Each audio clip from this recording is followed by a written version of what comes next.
Post-game report, Umoja 2 TV. We're here with the winning team's best player who played today, Peyton Smith. Peyton, man, you're a junior now, and it's like you're taking more of a leadership role, and you're doing your thing. Yeah, definitely. On the squad, me and Ben really run the show, direct the traffic. But this year's been a really big year for me, just to step up as a junior. So tell me some of the things you worked on from last year to this year to get you to the level you are now with 30 points tonight. Definitely weight room. The weight room definitely helps out, in the posts, and then definitely the my mid-range jump shot.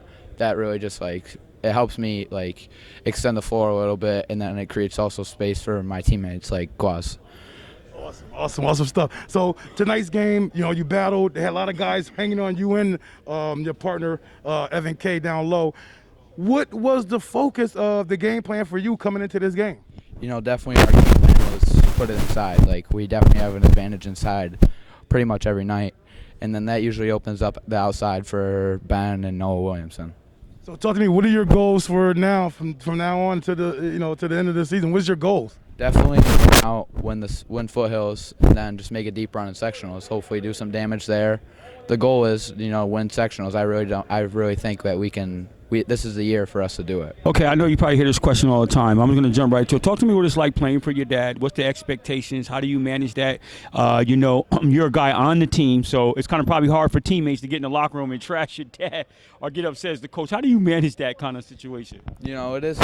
It is difficult, living with a coach, going home with a coach every night. But with him as my dad, I just feel like it just gives me a different understanding of the game. I eat, sleep, breathe basketball at my house, so even in the locker room, though, when guys are trashing my dad, I think it's kind of funny, Cool. Well, that's good. Make a joke out of it. Now, talk to your dad a little bit about your ability to be able to manage yourself, because you was a guard. You basically a guard body, had growth spurts. How do you manage that during the game, knowing that I can handle the rock, I can hit it from the outside, I can do a couple of things as a guard, but I am the biggest guy in the court as well? Some nights the jump shot's there, and I'm hitting tonight, from 15 feet. But it really helps extend the floor. I can get a pump fake or just handle the ball if they're face guarding our point guard. So that really helps having guard skills, and then also being big enough to just score inside at will. So that really just helps being obviously 6'8", but having a guard mindset mentality really also helps just play at the next level. 100%. Now, talk to me about the chemistry that you have with EK. You guys had to give and go tonight, doing things, high, low, high, stuff like that. Talk to me about the chemistry you developed with EK. This year's been a really big year for us, developing together. But at practice this week, we've been just drilling, just big man's drills, post-ups, high-low. And that we just work on drills that simulate that happens, obviously translates into our play style and in the game. Now, as your growth as a team, what would you say right now, beginning from the season, 100% is always your goal. How would you say you guys are gelling, your chemistry, moving forward in the sectionals? How well is you guys clicking on all cylinders out of 100%, would you say? Definitely we're at 100% right now. Our guys, our practices are fun, lots of energy, but we all have the same goal, and that's just to win. 100%. Good job tonight. Great performance, pouring in 32 points, passing the ball, rebounding, blocking shots, just doing it all for your team. Good job tonight. Good luck the rest of the way, okay? See you down the line. I'm here with EK. Now, talk to me. It was a point in the game where the coach really got after you guys. Talk to me about that conversation and how did you guys respond? It was late in the third quarter. We were up by, I think, 12 or something, and we let them back into 5, and we just played sloppy ball. Coach really lit a fire under us, telling us that we have to help them win at this point. So he gave us a good speech, really got us going, and come out in the fourth quarter and put them away like we did. Yep. Talk to me a little bit about you guys and the connection that you have with Peyton. I see how you guys feed off each other. You had one instance where you had a give, a go, and a cut. Talk to me about your chemistry between you two guys. We got pretty good chemistry. We're pretty in tune. A lot of times we like to run a high-low a lot. So he'll get the ball in the high post and he'll dump it down to me because he'll draw the defense up, or I'll get out in the high post, I'll dump it down to him. It's just it's a good flow between us, and I think it's going to do a lot more once the season progresses and we're into the sectionals. So talk to me about coming in here to Scotia Glenfield. You guys are vying for first place. You come in, you get the W, you're in first place. Talk to me about your feelings about first place and your feelings about your team. I feel great right now. We just took a tough loss to Amsterdam, so I come in here and put away them by 18. It feels great just to get us back on the rails and get some momentum going for us. Awesome. Thanks a lot. Good job. All right.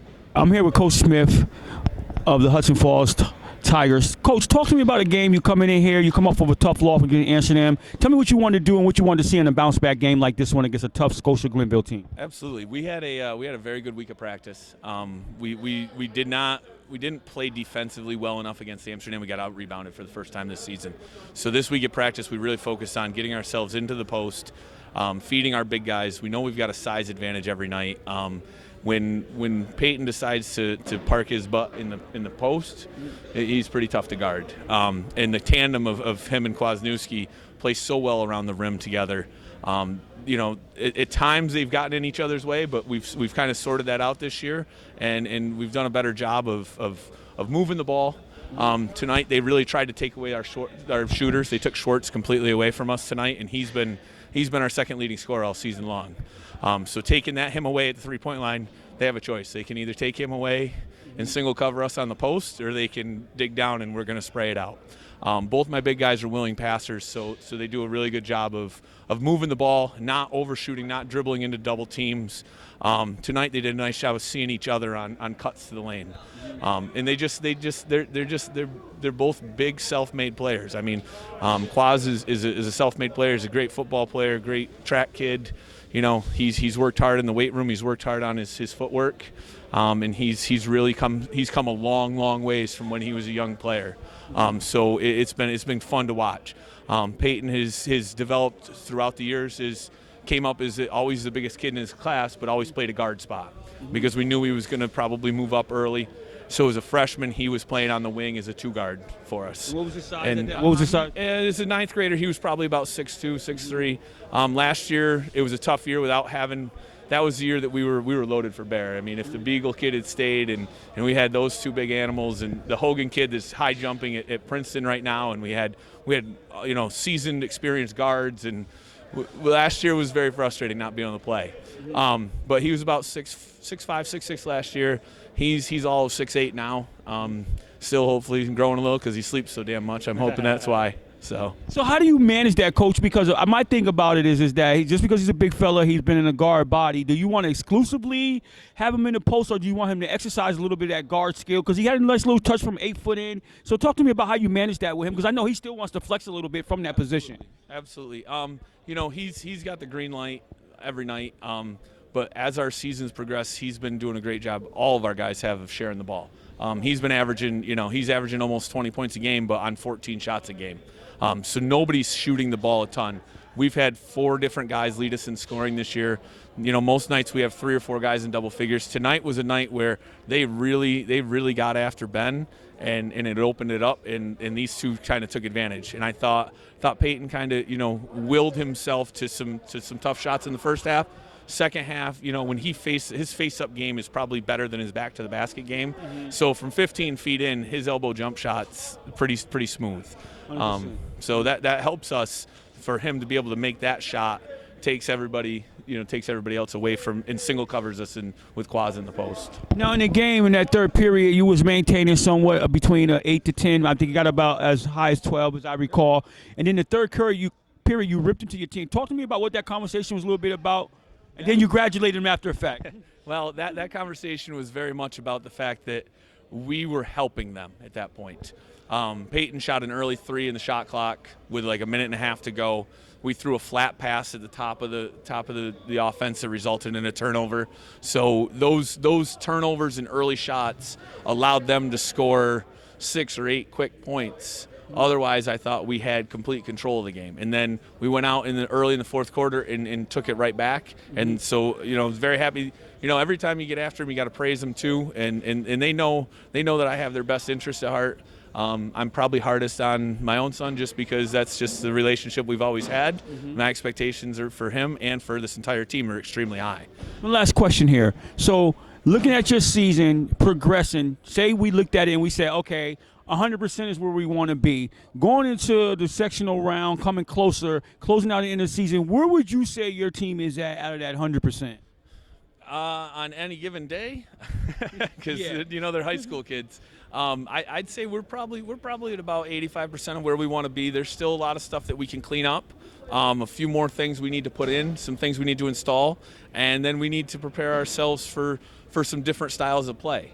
When you're looking at Class A's, you're looking at McKeel, Troy, Lansingburg, Averill Park, Burnt Hills. They play a little all of those teams play a different style of play, and when we don't see them during the regular season, it makes it difficult. We have an 18-game regular season, so it only allows us 2 non-leagues.